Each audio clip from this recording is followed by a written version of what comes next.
Leo nakuletea stori nzuri na maarufu ambayo inaitwa Titanic iliyotoka mwaka 1997. Kuanzia safari yake, kuzama na mwisho wake wa kusisimua. Usisahau kucomment, kulike pamoja na kusubscribe.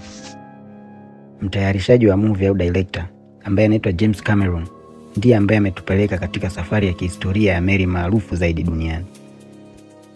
Hadithi inazungumzia mikasa mbalimbali ya kihistoria ya kweli kuhusiana na meli hiyo, ikiambatana pamoja na hadithi nzuri ya mapenzi kati ya kijana mwenye mvuto ambaye anaitwa Jack Dawson, jamaa maskini mchora picha, na dada mrembo anaitwa Rose ambaye ni msichana tajiri na anajikuta katika hatihati ya kuingia kwenye ndoa isiyo na furaha na jamaa ambaye anaitwa Carl. Tukianzia na movie inayoanza mnamo mwaka 1996 katika meli ya utafiti ya Academic ambayo ina teknolojia ya juu yenye uwezo wa kuchunguza mazingira ya chini ya bahari na kukusanya taarifa za maisha ya majini. Siku moja kulikuwa na timu ya uvumbuzi wa vitu vya samani au hazina, au tunaweza tukasema treasure, ambayo ilikuwa inaongozwa na kiongozi wao waliokuwa anaitwa Brock. Siku hiyo Brock na wenzake waliamua kwenda kufanya uchunguzi kwenye meli inayoitwa RMS Titanic, ambayo kwa kifupi watu wengi tumezoea kuita Titanic. Jamaa walikuwa wanafanya uchunguzi kwa kutumia teknolojia ya maroboti, huku wakiwa na matumaini ya huenda wakapata mkufu uliojulikana kama Heart of the Sea, au kwa Kiswahili tunaweza tukasema moyo wa bahari. Mkufu ulipewa jina hilo kutokana na umbo lake la kipekee la moyo na uhusiano wake na bahari ya blue au Blue Deep Sea, pia ikiwa kama alama inayowakilisha hadithi ya upendo ya kusisimua, pia yenye shauku kati ya Jack na Rose. Pia mkufu ulikuwa wa madini ya almasi kama alama ya mvuto na hadhi ya hadithi katika mapenzi pamoja na hisia kiujumla. Wakiwa wanaendelea kutafuta katika bahari, kwa bahati mbaya wanaukosa mkufu na badala yake wanapata kikabati ambacho ndani yake kilikuwa kina mchoro wa msichana mdogo aliyekuwa amevaa mkufu waliokuwa wanautarajia. Wanapoangalia vizuri mchoro huo, wanaona umeandikwa tarehe 14 April 1912, ambayo ilikuwa siku ambayo Titanic iligonga iceberg au mwamba wa barafu na kuzama na kusababisha vifo vya takriban watu 1500. Upande mwingine kuna bibi mmoja akiwa na mjukuu wake. Wanaonekana wakiangalia taarifa ya habari. Wakati bibi huyo anaona ripoti katika television kuhusiana na uvumbuzi huo, anakuja kugundua kuwa picha inayoonyeshwa kwenye habari ni ya kwake wakati akiwa binti, ambaye ni Rose Dawson, akiwa amezeeka, kwani tangu tukio la mwaka 1912 mpaka wakati huo inakuwa miaka 84 imepita. Baadaye mmoja wa wanatimu ya uchunguzi anamwambia Brock kwamba kuna bibi anapiga simu na anahitaji kuongea naye. Brock mwanzoni anaonekana kupuuza, lakini baadaye anaamua kupokea simu na kwenda kuongea na Rose. Kabla hajaanza kujitambulisha, anaanza kumuuliza Brock huku akisema, "Ningependa kujua kama mmepata moyo wa bahari." Brock naye anamjibu, "Ungeweza kutambua ni nani aliye kwenye ile picha?" Kisha Rose anamjibu na kumwambia, "Mwanamke wa kwenye picha ni mimi." Yes, the woman in the picture is me. Baada ya Rose kujitambulisha kuwa yeye ni mwanamke katika mchoro, Brock anaamua kumleta Rose pamoja na mjukuu wake kwenye meli ya Academic, ambapo Rose anapata nafasi ya kuelezewa namna Titanic ilivyogonga mwamba na kuzama. Jamaa mmoja alimuelekeza Rose na kumwambia kwamba meli iligonga mwamba, maji yakaanza kuingia, na kisha inavyozama watu walikimbilia upande mmoja wa juu ili kujiokoa, na kusababisha meli kukatika katikati na kuanza kuzama taratibu na kufika katika sakafu ya bahari, ambapo ilichukua masaa 2 na dakika 40 baada ya kugonga mwamba. Rose naye anaanza kuwasimulia uzoefu wake kama abiria wa Titanic, na hapo ndipo story ya nyuma katika meli inapoanza. It's been 84 years. Story inaanza mnamo mwaka 1912, miaka 84 iliyopita, ambapo Rose akiwa na umri wa miaka 17 anapanda Titanic huko Southampton pamoja na mpenzi wake Carl na mama yake Ruth. Mama yake anamsisitiza na kumwambia kwamba ndoa yake na Carl itatatua matatizo yao ya kifedha baada ya baba yake kufariki na kutokuwaachia chochote. Carl akiwa anaelekea kupanda Titanic anadhiaki na kusema kwamba Mungu mwenyewe hana uwezo wa kuizamisha meli ya Titanic. It is unsinkable. God himself could not sink this ship. Hata hivyo Rose anaonekana kutokuwa na furaha katika uchumba na Carl, kwani anaona ni uchumba usio na upendo kwa kuwa Carl anampenda yeye, lakini yeye hana hisia naye. Katika mahusiano hayo, Rose anajihisi kama amenaswa katika mtego.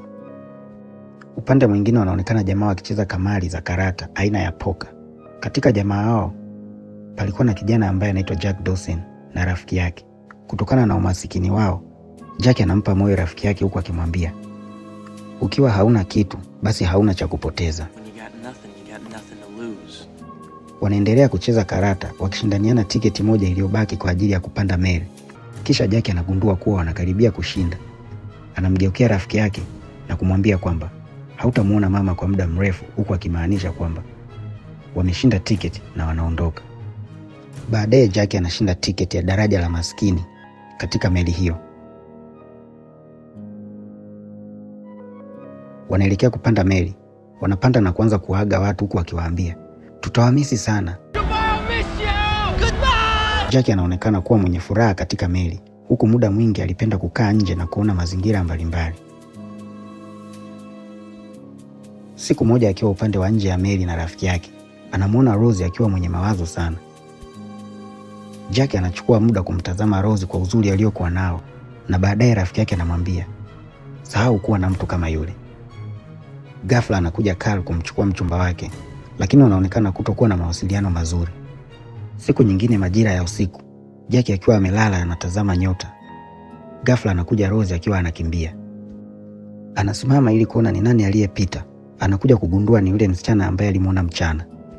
Baada ya kumfuata, Jack anagundua Rose anawaza kujitupa baharini. Anamfuata kwa lengo la kumuokoa ili asijiue. Kwa mara ya kwanza anatumia mbinu ya kujifanya anataka kutupa sigara ili amsogelee, kisha anaanza kumpa vitisho ili kumkatisha tamaa, akimwambia kwamba ukiwa kwenye maji ya baridi utateseka sana na kufa kwa mateso. Baadaye anafanikiwa kumuokoa na kisha wanatambulishana majina yao. Jack Dawson. Lakini kwa bahati mbaya anapomvuta, wanadondoka na kufanya Rose apige kelele. Walinzi wanakuja baada ya kusikia kelele, huko akihisi Jack alikuwa na lengo la kumbaka Rose. Baadaye kidogo anakuja Carl na wafuasi wake. Anaanza kumzihaki Jack kuwa alikuwa anataka kumbaka mpenzi wake, lakini Rose anamtetea na kumwambia kwamba nilikuwa nimetoka nje ili kuangalia propeller. Ghafla nikasinzia, nikataka kudondoka, lakini Jack aliniokoa.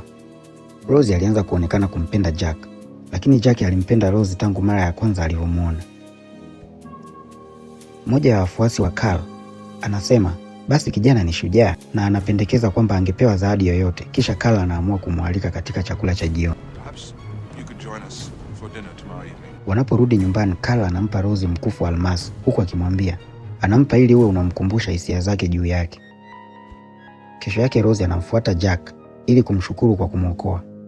Wanakutana, wanaanza kuongea na kuwa na ukaribu. Kisha Rose anaanza kumsimulia Jack na kumwambia kwamba meli itapofika Philadelphia atakuwa akiolewa na Carl. Jack anamuuliza Rose kama anampenda Carl, huku Rose akionekana kutokuwa mwazi juu ya swala hilo. Anazidi kumuuliza na kumwambia ni bora kujitoa katika mahusiano asio na furaha nayo. Kisha anaanza kumuonyesha michoro yake na kusimulia kuwa alichora wakati akiwa Paris, huku akimsimulia kwa ufupi juu ya kila mchoro. Jack na Rose wanaonekana kuwa na muunganiko wa kihisia, huku akitumia muda pamoja katika siku hiyo mpaka jioni inapoingia, ambapo mama yake Ruth pamoja na Margaret wanawakuta. Rose anamtambulisha Jack kwa mama yake, lakini mama yake anaonekana kutokupenda, kwani anataka Rose awe na Carl. Baadaye Margaret anagundua Jack atakuwa hana nguo ya kuvaa katika mwaliko wa chakula cha jioni. Kwa hiyo anaamua kumpa suti ya mwanaye ambaye alikuwa na saizi moja pamoja na Jack. Kesho yake katika mwaliko, Jack anapokelewa na Rose, lakini Carl anaonekana kumsahau. Baadaye Rose anaanza kumtambulisha Jack kwa watu mbalimbali. Wanakutana kwenye meza ya chakula, huku Carl na mama yake Ruth wakianza kumuuliza Jack maswali ya kumdhihaki yanayolenga hali yake ya uchumi, lakini Jack anajibu vizuri na kila mtu anaonekana kuvutiwa naye.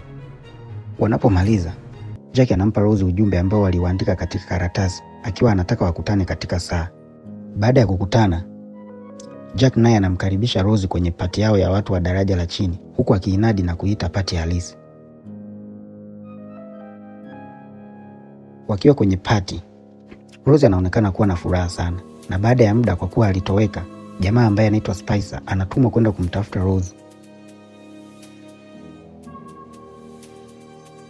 Baada ya kwenda kwenye pati, Rose anapatikana akiwa na Jack. Jamaa anamchukua na kumrudisha kwa Carl, huku Carl akaonekana kuwa na hasira sana pamoja na wivu na kuona anashushiwa hadhi. Mama yake anakutana na Rose, huku akimsisitiza na kumwambia kwamba kuwa na Carl ndio ukombozi wao kiuchumi, maana hakuna kitu ambacho baba yao aliwaachia zaidi ya jina. Siku nyingine Rose na Carl wakiwa wanatoka kanisani, Jack anatumia ujanja na kukutana na Rose, kisha anaanza kumwelezea hisia zake, lakini Rose anakataa na kumsisitizia kwamba Yeye ni mchumba wa Carl, anampenda na ataolewa naye. Kisha anamsisitiza na kumwambia kuwa aache kumfuatilia. Rose anachukua muda na kufikiria. Mwishoni anabadilisha mawazo na kuamua kukubali kuwa na Jack kwa ajili ya furaha yake, badala ya kuchagua maisha ya kifahari yasiyo na ladha yoyote ya kuishi.